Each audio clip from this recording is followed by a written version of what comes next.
Bien, estamos de regreso en edición nocturna. Estoy en compañía de 4 destacados economistas dominicanos, conversando sobre la posibilidad de que la economía siga creciendo o que la economía sufra un espasmo con motivo de un gasto eventual excesivo durante la campaña electoral que de hecho ya está en marcha. Ahora, ¿cuáles serían las medidas más aconsejables en un año electoral? Suponiendo que un gobierno no tenga ningún interés en los resultados de las elecciones y que trate de manejar la economía con toda la prudencia necesaria para preservar lo que se ha logrado. ¿Cuáles serían las medidas más urgentes a adoptar en esa dirección? Mira, Miguel, el año 2019, el Banco Central tuvo una política monetaria expansiva, con tasas de interés extraordinariamente bajas, con una liberalización de fondos de encaje legal que expandieron la economía en el último semestre. Pero las medidas prudenciales que constriñen a los bancos no hacen necesario, hacían necesario la liberación de todo eso. Hacía necesaria la liberación de esos fondos, pero eso ha tenido un efecto en la tasa de cambio que no se ha expresado todavía. Pero no ha abaratado el costo del dinero. Ha abaratado el costo del dinero para la inversión, pero tiene prácticamente hoy día un corralito en la tasa de cambio. No utilice esa palabra. La tasa, no. No haya pánico. Te pongo un ejemplo simple, y no voy a decir en qué institución. Yo fui a comprar unos dólares para viajar ahora en Navidad y no me vendían más de $50. O sea, no me vendían más de $50. Eso no es ni siquiera el precio del pasaje. Eso ni siquiera el precio del pasaje. De yo llegar. Que me pregunten en migración, ¿cuántos dólares usted trae? 50. Si dice caso usted aquí, a lo mejor te niegan la entrada. No estoy diciendo, y tú vas al mercado cambiario hoy día a buscar dólares, y tú hay una tasa de cambio artificial y una tasa de cambio. Pero no existe todavía control de cambio aquí, ¿no? No hay control de cambio formal, pero hay un control informal por parte del Banco Central con el sector financiero en la venta de dólares. Y eso, pienso que esa política durante este periodo electoral, posiblemente, si se trata de mantener una política expansiva, va a haber un problema en la tasa de Ahora, ¿no dice el Banco Central, por ejemplo, que las reservas de moneda dura del Banco Central son más altas que en ningún otro momento de nuestra historia reciente? Así es. Pero es muy bueno, Miguel, es muy bueno. Si pero yo coloco, entonces, ¿por qué si hay tantos dólares disponibles, hay tantas restricciones? No solamente la reserva, también habla de la disponibilidad de la está banca en el Banco privada. Central, Miguel, es que la política del Banco Central es comprar pesos emitiendo certificados, ¿verdad? Para sacar dinero de Para circulación. sacar dinero y entonces en el exterior endeudarse en dólares. Bueno, pero sacar dinero de circulación evita que gran parte del dinero que tiene vocación de salir fuera, ¿no? Claro. Con otra moneda, se detenga o sea más prudente. Pero crea una deuda. Crea una Yo deuda. lo que pienso que esta medida de las últimas 48 horas tiene que ser como medida de carácter preventivo. Si hasta después de los meses de octubre, septiembre, que hubo cierto ruido cambiario, la situación se normalizó después que se aplacó el tema de la potencialidad de la reforma constitucional. Ahora bien, el pasado fin de semana se presentó la tensión en el Medio Oriente por el asesinato de este general iraní.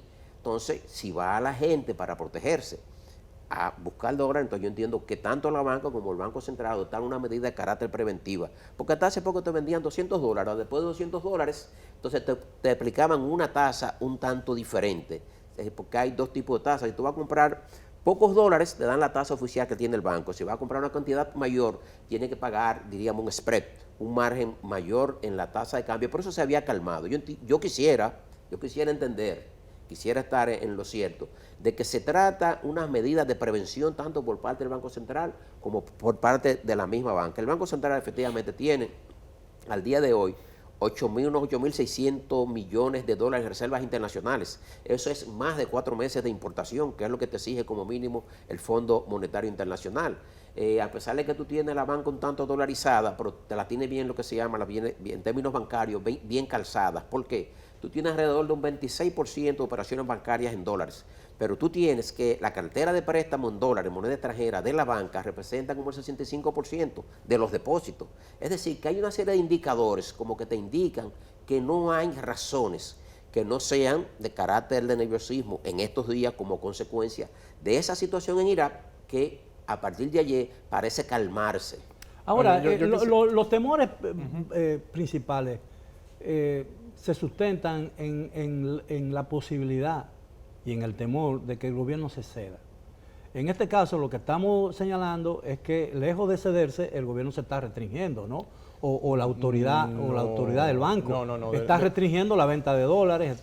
No, de ninguna forma, porque lo que decía Rafael es que hemos tenido una política bastante laxa en términos monetarios que va más allá del 19, porque esto empezó en el 17. Hay que tener en cuenta que en el 17 también se produjo una liberalización de parte del encaje legal, como sucede en el 19, y si uno mira las estadísticas, ve el comportamiento de las tasas de interés desde el 17, nota que están hasta ahora particularmente baja en términos de la historia Ahora, ¿cuál reciente. han sido Entonces, los efectos Miguel, económicos? el efecto económico es lo que describía Rafael.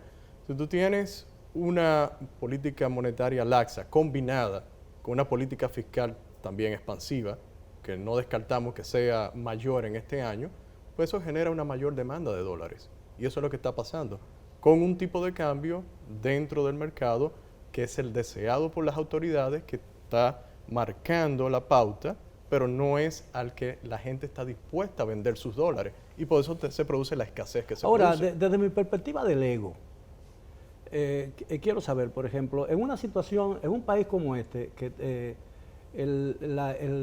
la economía depende de factores externos como de factores locales, especialmente de lo primero. En una situación de incertidumbre a nivel internacional, ¿no es aconsejable tomar medidas de carácter restrictivo, prudenciales?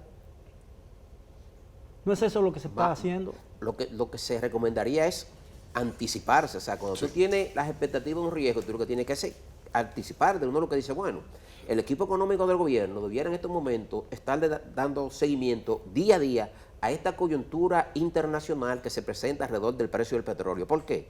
Porque si tú dices que está estableciendo todas tus proyecciones macroeconómicas, en lo que tiene que ver con tu política fiscal, de que el precio del petróleo va a ser 59,10 y de repente te sube de ahí, tú podías tener problemas. Pero volvió a bajar, ¿no? Volvió a bajar, pero hay que ver, porque hay analistas, por ejemplo, conversábamos con Collado antes de conversar, él prevé que ya el asunto se paró.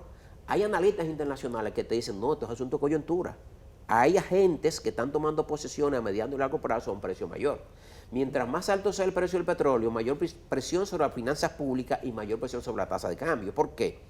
Si el precio del petróleo es más de 59, quiere decir que si en el presupuesto general del Estado tú estás contemplando este año subsidio al sector eléctrico por 24.010 millones de pesos, entonces si el petróleo es más alto, entonces el subsidio va a ser mayor.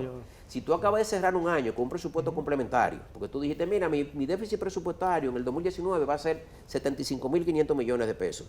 Finalmente tú dijiste, mira, las recaudaciones fueron 10.000 millones de pesos menores y vamos a tener que hacer un presupuesto complementario y tiene entonces que finalmente cerrar el año con un déficit alrededor superior a los 100.000 millones de pesos. La propia CRES habla de un monto mucho mayor. Entonces, si tú dices ahora que tu déficit va a ser en el 20 de 110.000 millones de pesos, si las cosas se descuadran, tú vas a tener un déficit mayor. Mientras mayor sea ese déficit, mayor va a ser la deuda pública que tú vas a afrontar, y no hemos hablado de ese tema, de lo que representa el servicio de la deuda, tanto en pago de intereses como el tema de amortización para la finanza pública. Ya que Caminero mencionó en que estábamos fuera de cámara analizando el tema del petróleo, lo que yo quiero señalar aquí, que quede explícito, es que el mundo que estamos viviendo actualmente en materia energética no es el de hace 5 años, en el término de que la oferta se ajusta bastante rápidamente y que Estados Unidos nunca nos íbamos a imaginar que iba a ser el mayor productor de petróleo como lo es actualmente. Entonces, si bien es cierto que hemos tenido un incremento en los días recientes y ya volvimos a niveles de hace unas semanas atrás, queda el riesgo de que todavía haya, por una prima, por la incertidumbre geopolítica, Pero en términos de fundamentos del mercado de petróleo, yo entiendo que no debe haber el temor que Sí, pueda porque parece que existir hay en una años tendencia anteriores. a una dependencia menor cada día del Sí, petróleo. y es más fácil por las nuevas tecnologías y la ajustar la oferta. autosuficiencia petrolera de los Estados Unidos disminuye la demanda de petróleo y eso tiene que producir una baja.